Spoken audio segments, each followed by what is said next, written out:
Let us now proceed to the afternoon session. And this session will be our third moderated session of the day. And this session actually brings to light the significance of renewable energy and carbon-related investments in the context of Sharia compliance. We have a dynamic panel consisting of Puan Lindayani Tajuddin from SciPark, Puan Shabnam Muhammad Mokhtar from Shape Knowledge Services, and Ms. Peg Isiu from Bursa Malaysia. This session will be moderated by Dharmini Turaisingam. So without further ado, please welcome our panelists and moderator onto the stage. Okay, good afternoon, everyone. Welcome to Session 3 of Invest Sharia Conference 2023, Bridging the Gap, Renewable Energy and Carbon-Related Investments. A quick intro, I'm Dharmini, the Utility Sector Analyst at CGS-CIMB's Malaysian Equity Research Team. Before we kick off, allow me to first introduce our distinguished panelists for this session. On my far left, Puan Shabnam Mokhtar, Managing Director, Shape Knowledge Services. Puan Shabnam has over 18 years of experience in the finance space. Currently, she spearheads research and development activities at Shape. Besides analysis to develop novel Islamic finance products in different markets, Puan Shabnam also manages strategic and business plan formulation for launching of new businesses, including sustainability analysis. With a global clientele experience, Puan Shabnam brings implementation knowledge, taking into account the business context, regulation, and best practices in different markets. She was appointed as the Securities Commission Oxford Centre for Islamic Studies Islamic Finance Visiting Fellow for 2021-2022. Puan Shabnam is interested in multidisciplinary research, especially in the area of impact investing, sustainability, innovation, and technology. At Oxford, she focused on blue economy, impact investing, and lessons for Islamic finance. Formerly, she was heading the capital markets research for the International Sharia Research Academy, ISRA. Her focus area was case study based on research projects in the Sukuk market. Her prior positions include adjunct professor of finance at both DePaul University, Chicago, and IE Business School, Madrid, as well as lecturer of accounting, finance, and bank management at University Putra, Malaysia. Puan Shabnam was also recently appointed to the AAOI-FI Examination Review Committee. Puan Shabnam serves as a Sharia Committee member for Arabic Islamic Bank and AIA Public Takaful. She was also appointed to the Sharia Committee of London-based Islamic fintech Albra last year.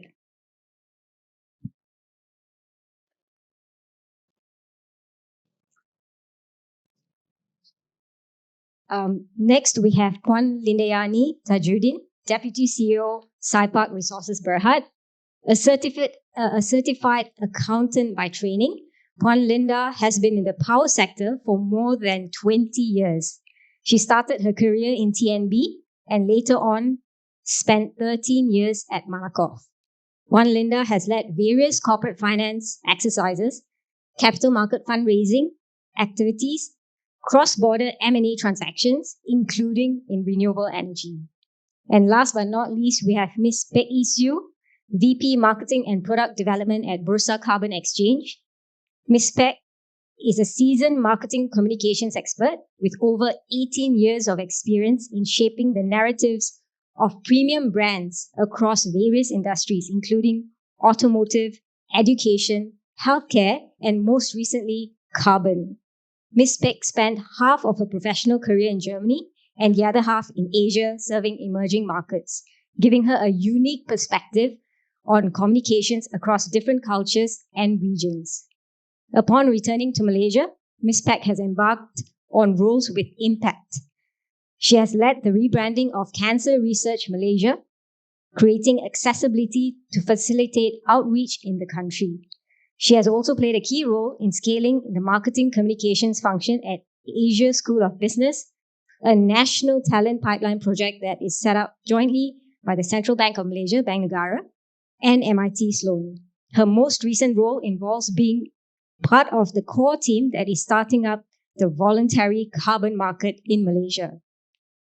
Ms. Peck holds a Bachelor of Arts in Mass Communications from Curtin University, Australia, and an MBA from Wu Otto Basham School of Management, Germany. She is currently pursuing her master's in Sustainable Development Management at Sunway University. I guess without further delay, let us begin the discussions. Renewable energy has clearly become an important element in the fight against climate change and reducing carbon emissions. Alongside this, the Malaysian government recently set in motion the country's National Energy Transition Roadmap, which aims to position Malaysia as a leader in energy transition in the region, setting its sights on a 70% RE capacity target alongside reaching carbon neutrality by 2050. What are the opportunities and responsibilities that arise for industry stakeholders to contribute effectively to these ambitions? Maybe Puan Linda would like to take this question. Thank you.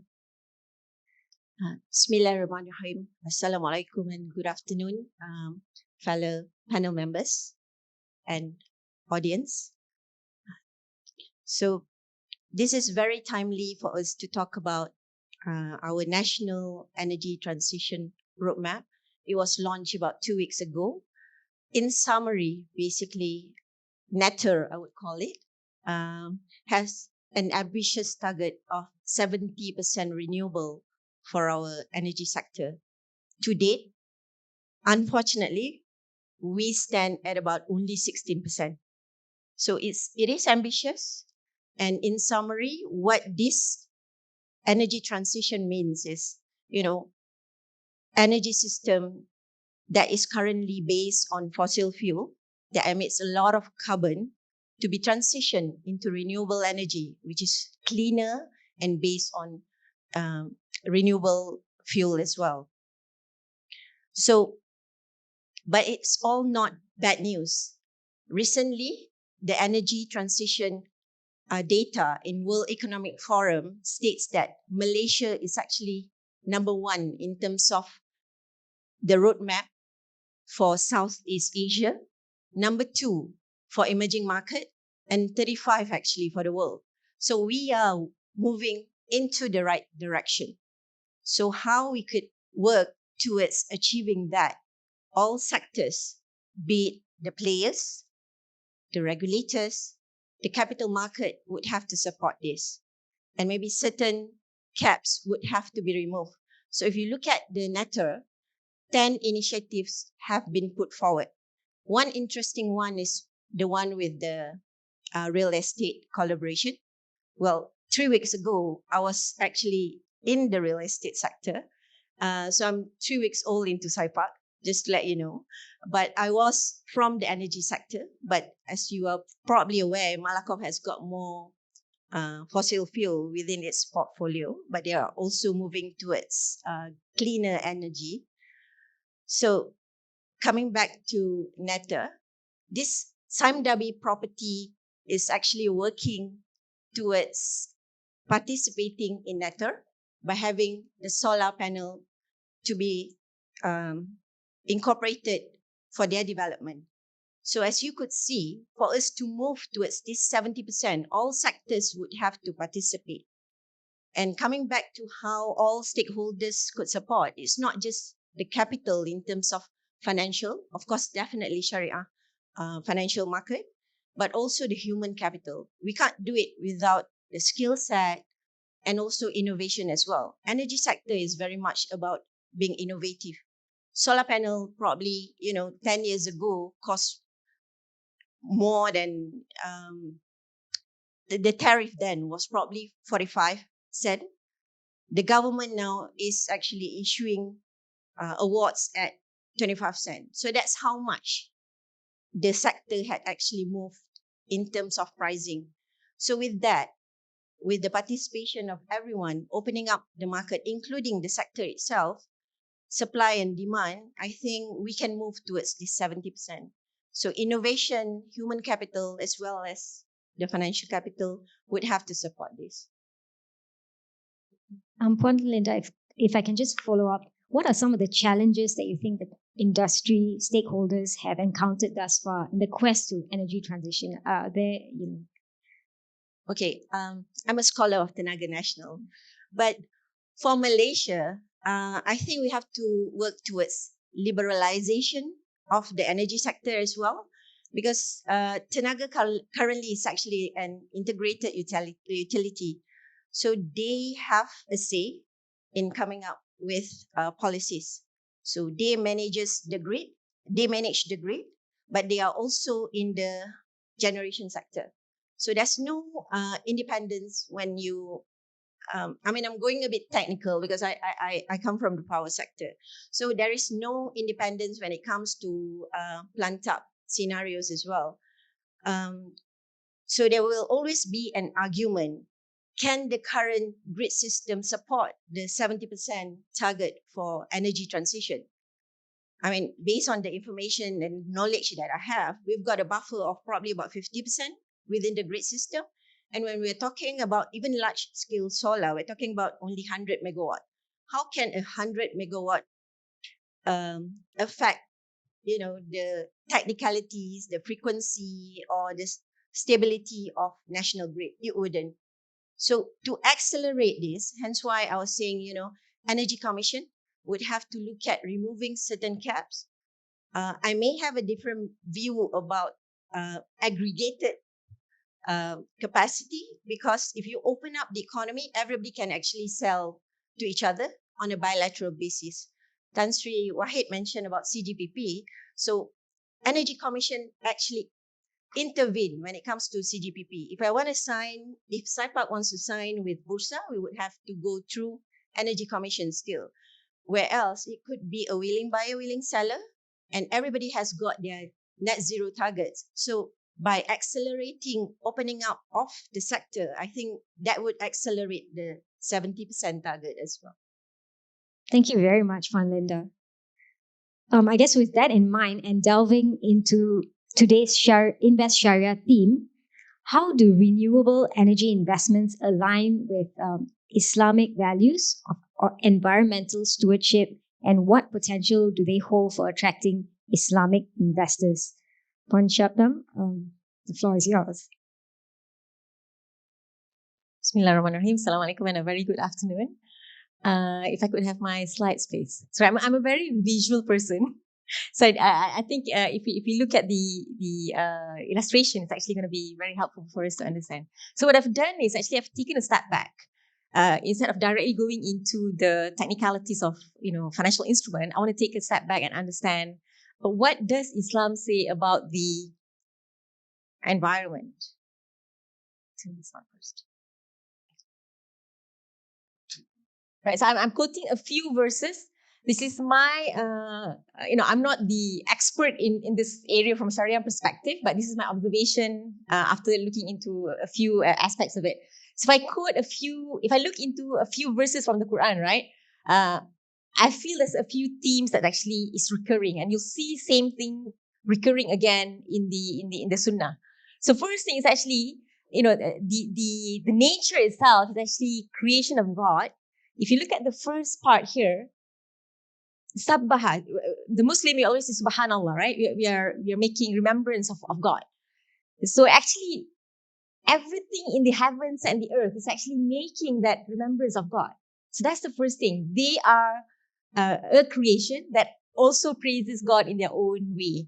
Second part, if you look at this that's plural for ummah, right? Ummat. We always hear this term, ummat. So nature, animal and plants are actually nation of their own.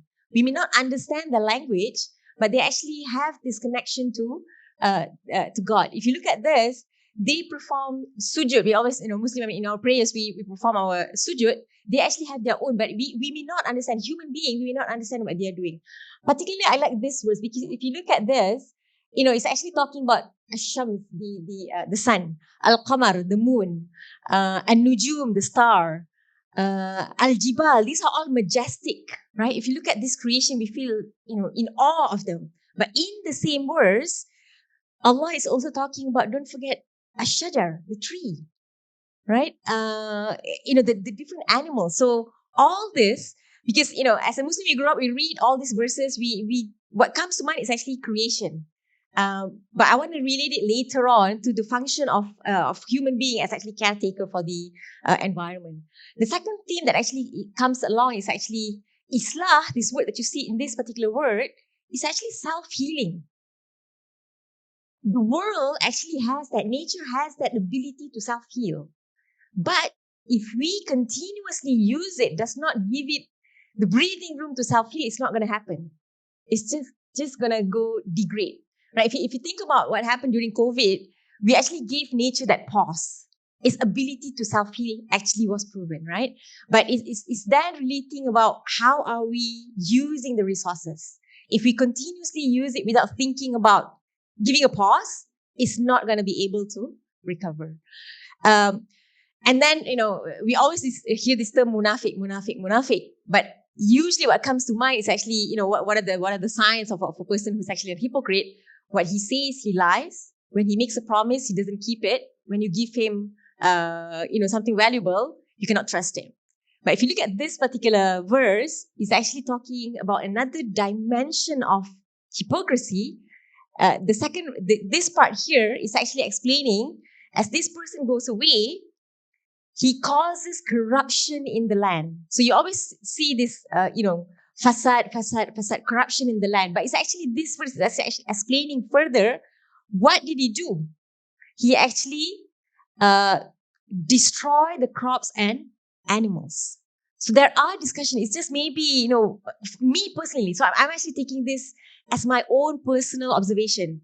I read the Quran, but I've never thought about it from this angle. I always think about it, okay, God created these animals, the world, but I never thought about it from this different angle. Last but not least, actually, waste is a big theme in Quran and in the Sunnah later on. If you look at it, this word, right, membazir, we always see this. And it's actually mentioned multiple times in the Quran. If you see even this verse, right, those who are wasteful are the brethren of the devil. Why? Because one of the feature of the devil is actually he's not grateful. And so kafura is actually talking about not being grateful. So are we grateful of the resources that we have? Just a brief sharing, maybe I'll highlight him later on, Prof. Wael Halak. I'm actually a numbers girl. Usually history and philosophy puts me to sleep. But he was actually just highlighting this point. He's coming from philosophy and history side. We just had our lunch, right? Do you even think the prawns that we ate just now, the meat that we eat, where did it come from? We do not have that connection anymore. The example he was highlighting, because he actually talks about modernity and what's happening to the world, because we think that people in the past, the traditional way of hunting is just, it's very colo, it's just like so backwards. We should be modern, we should be using technology. But those people, he was highlighting the American Indians. If they hunt a buffalo, just one buffalo, they will actually eat it for a month. We may have a Wagyu steak today. Do we even think about where that cow actually came from? We are so detached. We are so detached from nature. We are so detached from later on waste, the amount of waste that we actually produce. So that's the theme from Quran. So the function of human as caretaker, we shouldn't leave the land barren. God wants us to develop the land, but we got to have in mind that we got to be careful of not being wasteful and not destroying the land. That's what I think. Unfortunately, we forget. I grew up in the 90s. I was standard one. If you remember, Hijau, Zainal Abidin's song came about. At that time, in my teenage life, I was enjoying the melody, the sound, his voice. 2 months back, I was driving. I was listening to the lyrics like, oh my God. Look at the lyric, right? What is it actually talking about? Sometimes I'm from the finance sector, so like we look at numbers, we look at efficiency, we look at effectiveness. We forget about the other part of it, which I think throughout I'm gonna try to bring, but I'm gonna relate it to the more modern numbers as well. So human as a caretaker, we have that function, we have that accountability. The world is not only for us; it's actually for all the creation. We got to keep that in mind. Theme in the Sunnah. This is actually very interesting. A hadith from the Prophet. If a Muslim plants a tree or sows a seed, then a bird, a person, or an animal eats from it. On a different narration, if somebody even steals the fruit, right? we actually get that continuous charity. So this is the element of, something is lost. Usually we don't attribute value to it. I don't remember who was highlighting in the earlier panel about this return in the year after. So then this element, and this directly talks about planting tree. Think about us today. How many of us are actually planting trees anymore? I'm going to relate it later on to the financial product that we can actually develop according to this. Being wasteful, I think, Prof. Engko also was sharing just before the session, for Muslim, when we make wudu, are we actually aware of this? There was this hadith where the Prophet was actually saying to one of the companions, what is this extravagance? So the word is israf. You're being wasteful. So the companion said, I'm actually making ablution, right? For me, this is part of my ibadah. Could I be wasteful? Yes. Even if you're at a flowing riverbank, still be careful of your resources. How many of us, right? These are like simple civic things, but do we remember that, or is just floating away from our mind? It's that consciousness of mind. Last but not least, even during war, there's actually specific, although this saying is actually from the companion of the Prophet. If you look at it, even during war, we should not be cutting down fruit-bearing trees. We should not burn bees and scatter their, there's actually a lot of environmental and other creation discussed, but maybe we kind of look at it from a different perspective. We do not relate it to the environment and finance. Now, that's actually an amazing resources if you want to go and look at it. Actually talking about national park and how the Prophet actually established a different sustainable way of farming as well. Now, I want to relate back to my area. Numbers, right? I really love how Tan Sri actually said, when we look at the context, what we need to spend, it's just 1% of the GDP for the it's the same number. So let's look at the numbers. If I look at the global GDP, about $80 trillion. On an annual basis, we're actually spending $40 trillion to destroy nature. How long do you think we can sustain if we go like this? We are spending about $40 trillion to destroy nature. At the same time, we depend about 50% of our GDP is actually from nature. We cannot sustain. The world just cannot cope with our behavior. If you have a chance, go and look for Islam and Environment, the speech of King Charles in 2010. Amazing facts that he actually highlighted. So this is actually from his speech. If you look at so UN actually had a study on economics of ecosystem and biodiversity. They estimated, so I'm really summarizing this here, the economic loss from nature on an annual basis, we lose between 2 to 4.5 trillion per annum. How much data of that we hear? But whenever there's financial crisis, if you remember the 2008 financial crisis, there was a $2 trillion amount of loss, but that was one time. But financial crisis always makes the news, right? Nature loss does not, because maybe we are so detached from it. We are not involved directly with it. Impact of industrial farming. This was a case that he was involved in Punjab. They were using high yield seed and chemical fertilizer, which uses more energy and more water. The impact is the water table actually dropped dramatically, about 3 feet each year. So what was the solution that they were thinking? This is all very, very scientific, right? The solution that you're thinking. Oh, let's just get an expensive borehole and dig deeper. Go 200 feet deeper to get water. What was the impact? It was very expensive. And actually that causes more harm. Your water continued to deplete and the salt from the bottom actually came up, spoiling the topsoil as well. So we do not think about, so we got to have more discussion, nature related, translated into economic number. That's when our eyes pop. Now, if we look at, so I like to categorize this at pull versus push factor. I was looking at the carbon credit. We at Shape, we had a client who was actually an American energy trading company with a UK branch. They came to us in 2017 asking us, can you write us a fatwa on the nature of carbon credit from Sharia perspective?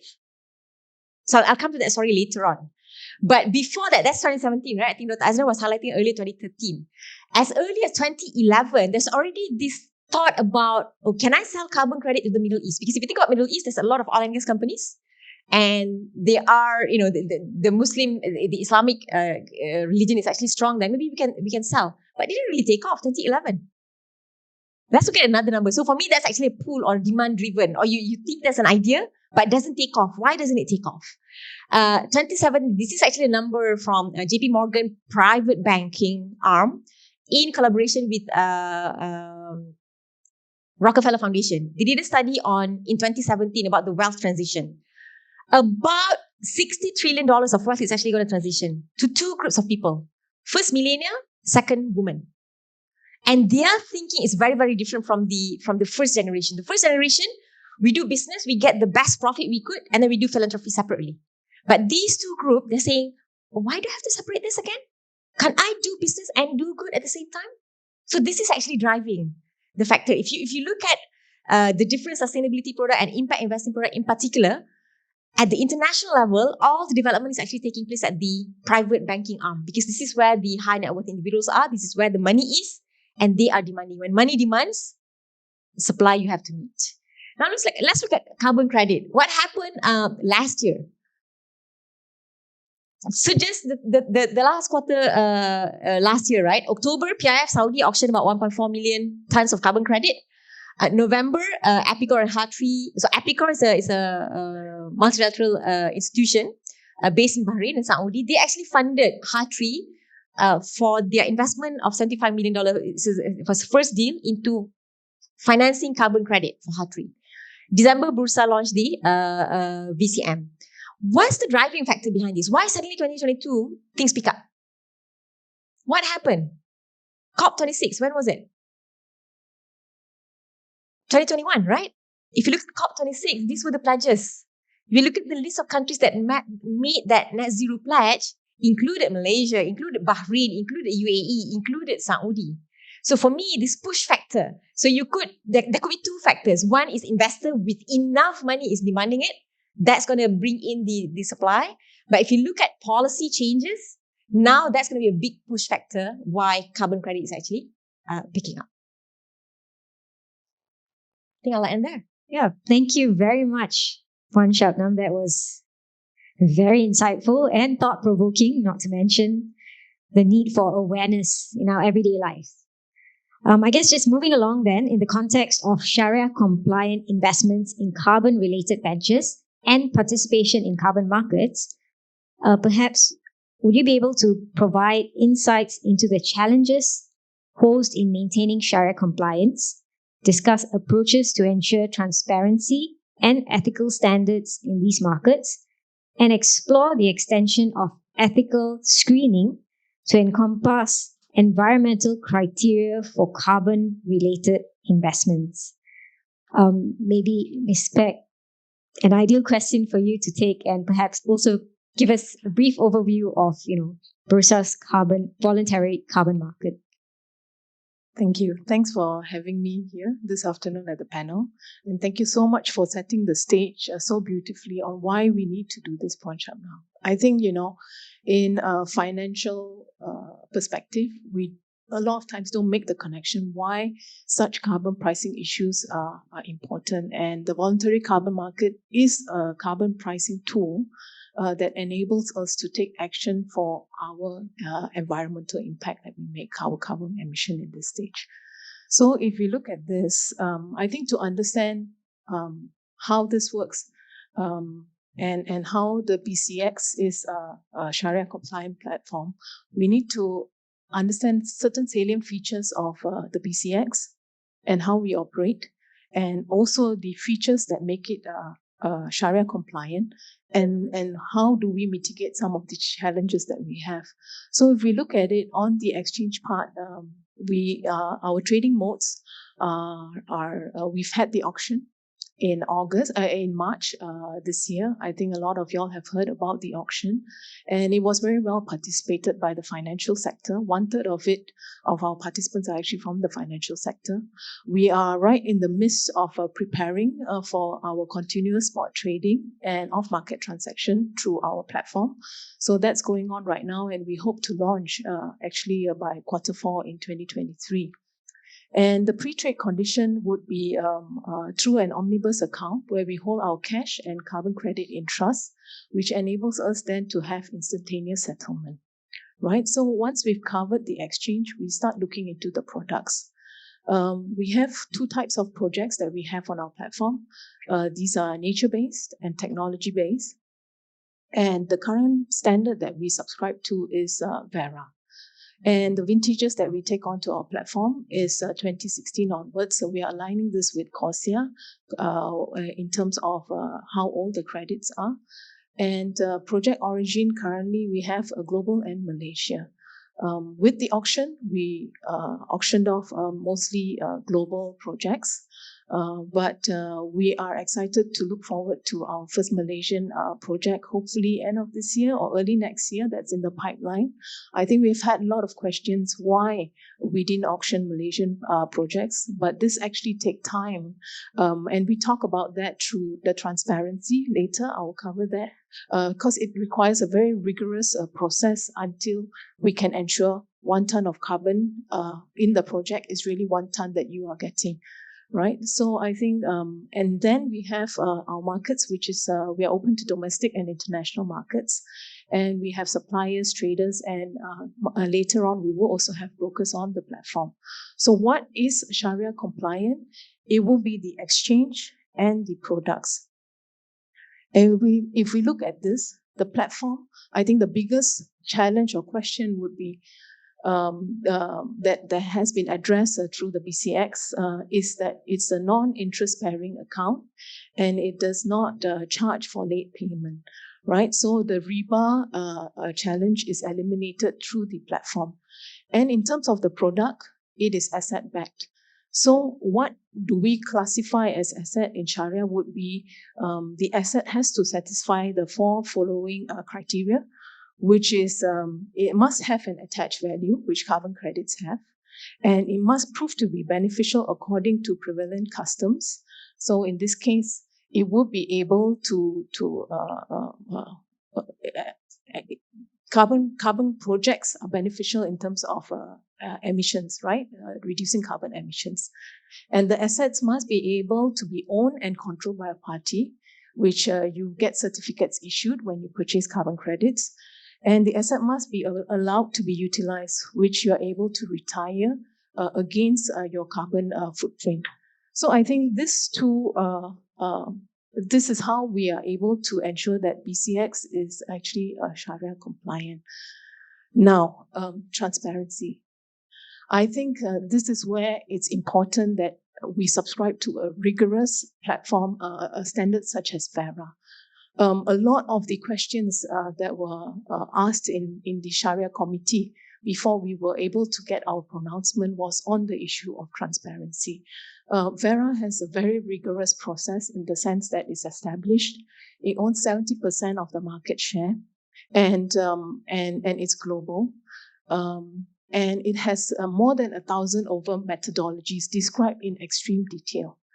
And it also has certifications to the validators, verifiers, and there's full transparency on their platform or website online.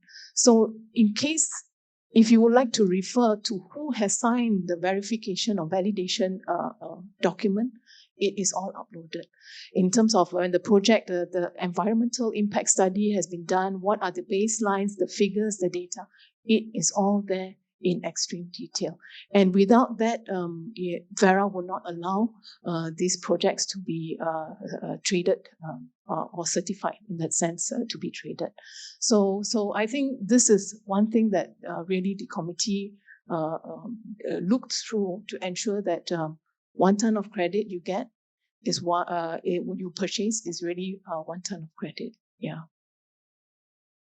Thank you very much, Ms. Peck. And certainly a very timely launch of the Bursa voluntary carbon market, given the intensifying need to offset our carbon emissions and, the clear roadmap that we have towards energy transition.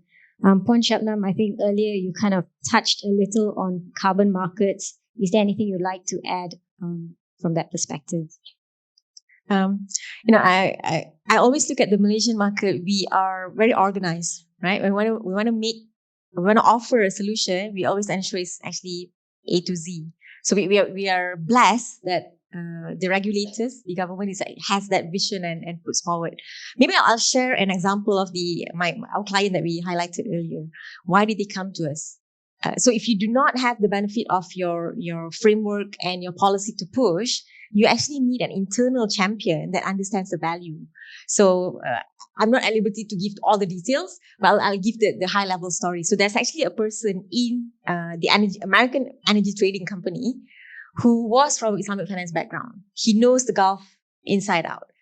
So when he went to this energy trading company, so why go to Sharia Compliant funding, right? If you could just get conventional funding. So the way he actually established this, if you go and tap into Islamic finance, you actually get the benefit of both the Islamic and the conventional investors.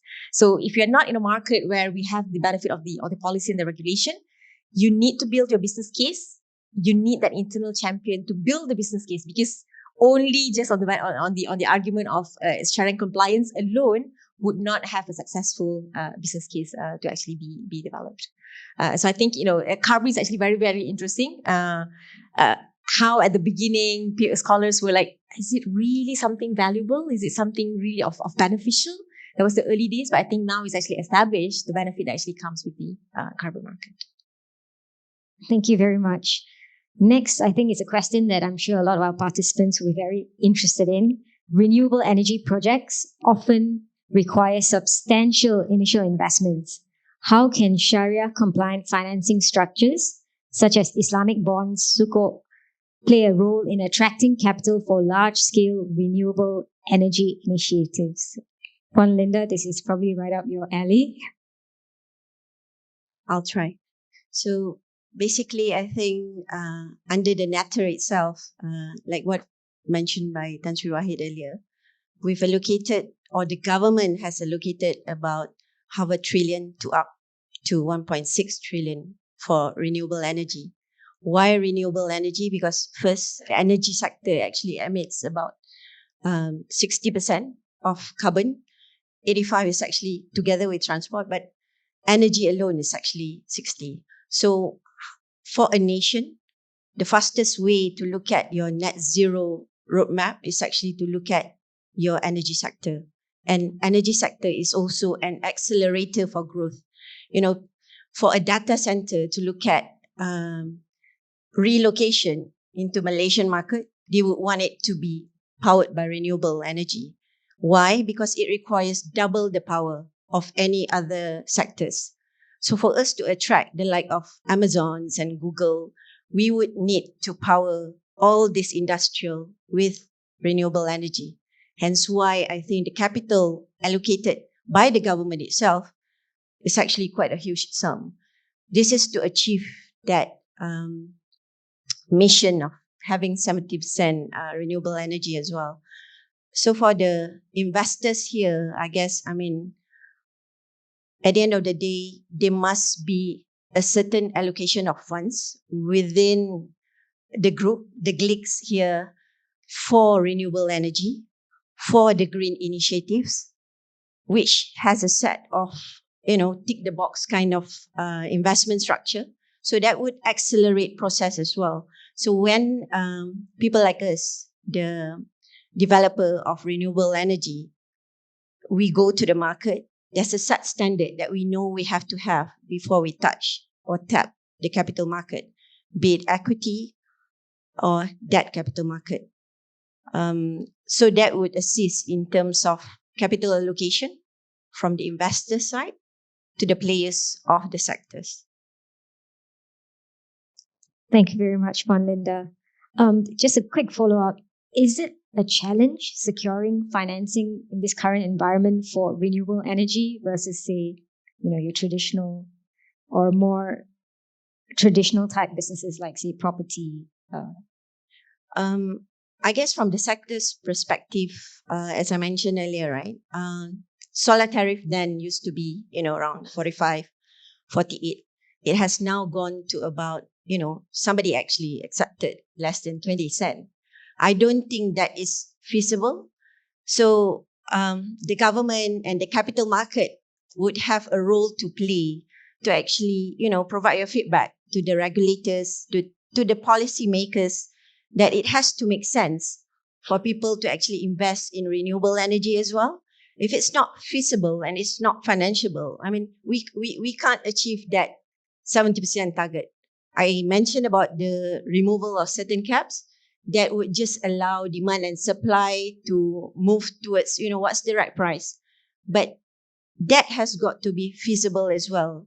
So a lot more studies has got to be done from the government side to ensure that when they set policies, it's actually achievable, feasible, and financeable as well. So it has to be driving value, because for my fellow investors here to invest in a project, you would want, to make your own profit as well. I mean, as much as you want to be green, I don't think you're going to expect lower returns when you actually lend from your capital to the project. So based on my experience, the expected yield or profit rate has not gone down if it's a coal plant or if it's a solar plant. So it has remained the same. So this is the change in mindset, or this change in terms of yield expectation from the investor side. But at the same time, I guess if we want to achieve that 70% target, I think the government has got to look back into the liberalization and let the market actually set what's the right tariff for it to be bankable. Thank you very much, Panlinda, for that very practical point of view to, financing these sort of projects. That perhaps brings me to my last question. To sum up this session, how can we effectively raise awareness and educate investors, especially Islamic investors, about the potential of Sharia compliant investments in renewable energy and carbon markets, to encourage them to participate actively in supporting a low carbon economy? And perhaps I'll open this question up to all three panelists. If you could say a few words and your thoughts on this. Perhaps we can start with Wan Shabna.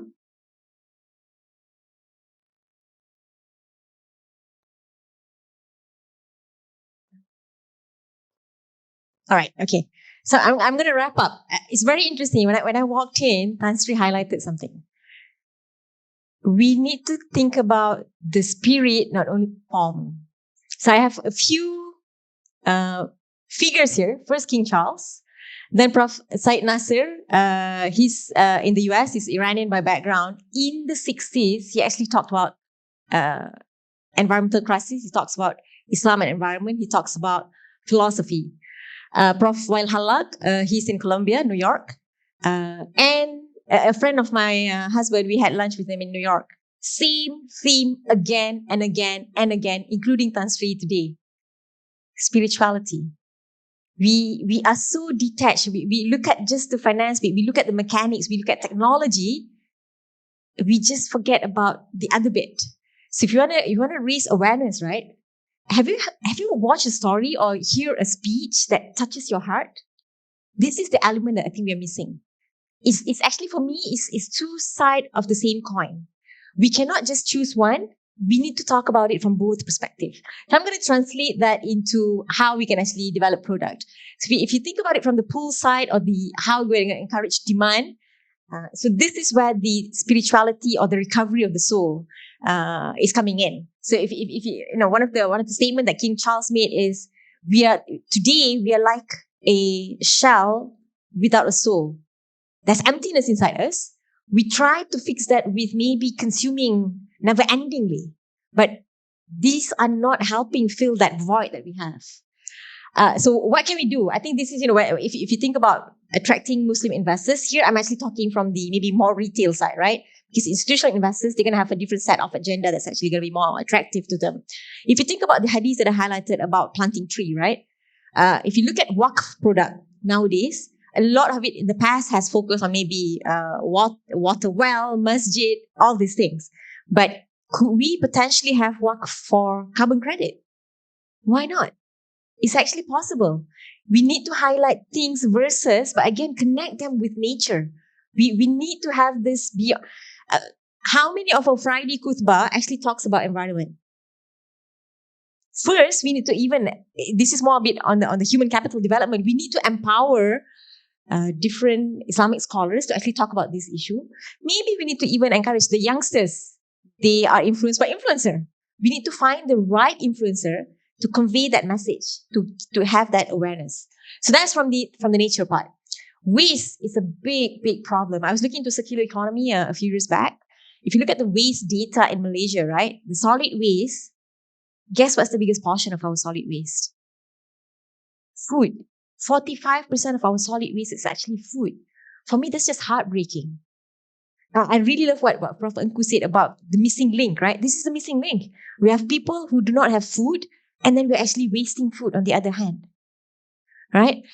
This involves mindset change. Just think about it. Did you watch the World Cup in Qatar, right? The Japanese fan, what did they do? They clean up the stadium. This is about culture, right? It's actually embedded value. We just finished the Hajj season. Just think about the trash and the rubbish and everything else that's actually wasted. We have Ramadan. Ramadan, we are supposed to be fasting and controlling our consumption. What happens? Oh my God. Not only in Malaysia, this is global. I was in Kuwait for 10 years. The amount of food that you consume in Ramadan is just totally the opposite of what. This is where the law, you just observe the form. You don't understand the spirituality behind it. We are just missing that element. But if you tackle on it, you can convey message, if you structure it in a correct manner that actually touches the heart and instills that you want to change, you want to do something good. Now, from the industry or the technology side, because of net zero, there's actually new tech. So new tech focuses on renewable, on carbon credit. But sometimes what we need to do is actually to think about old tech as well. I just moved to a new place. One of my channel that's actually my favorite channel is actually what's the design seat. So it's actually about interior design and architecture. There was one particular episode where this lady, she was actually living in Bali before, traditional wooden house. She then moved to Malaysia. What she did is actually, because her option was, if she moved, the house is actually going to be destroyed. All the wood is actually going to be just going to waste. But she has the option to unassemble the house and bring it to Malaysia. She actually did it. But if you look at the design, they go back to the traditional design. We live in tropical weather. We cannot apply just, bricks and bricks, and then it's really, the heat is trapped. You put your AC 24/7. Right? So this is on a personal level, but if you think about it, translating it into urban design and architecture, and there's a lot actually in the discussion of architecture. Should we go back to traditional design and incorporate those elements? Another one is actually on waste to wealth. We were discussing this, waste to wealth. Again, new tech is actually about circular economy. If you think about Malaysia, we have palm oil, but what do we do with our palm waste? Are we actually tapping into that? Because that's actually, these are input for your next circular economy, isn't it? Old tech as well. If you think about, it's a company in the US called Do Good Chicken. What did they do? What do we do with our waste? I feel we are so detached, right? Because nowadays, we live in a modern setting. We put our waste in the dumpster. We don't care where it goes. In the past, what do? We have our food waste. We feed it to our farm animals. And they're healthy. You get really good stuff. So what this company is doing is actually taking that old tech, giving it new life into it. They actually have high quality chicken feed. One of the issues in Malaysia, chicken prices, chicken feed, because we import soy and corn from outside. So we have imported inflation as well. But if you have this type of thinking, you can actually do a lot of amazing things. Thank you very much, Puan Shabnam. Ms. Peck? Yeah. I think we are in a climate crisis, right? And you've rightfully mentioned that, we are caretakers of this planet that we live in.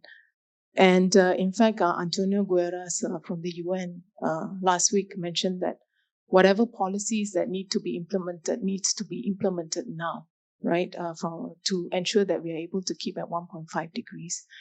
And I think, so there is a global demand and also local demand to ensure that, renewables and green economy is in a country. So there is a demand, which means there is an opportunity for everyone here to be on board as fast as possible and to do our parts while we're at it.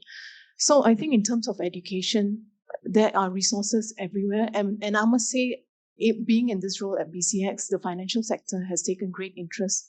We've conducted a lot of webinars with our partners. And so, but there's also a responsibility to educate within your organizations as well, and also among your peers, right? To ensure that we are all able to take action. And education can also start at a very young age because it needs to continue and move forward. It just doesn't lie with us. It has to be all around us with our entire network, I think.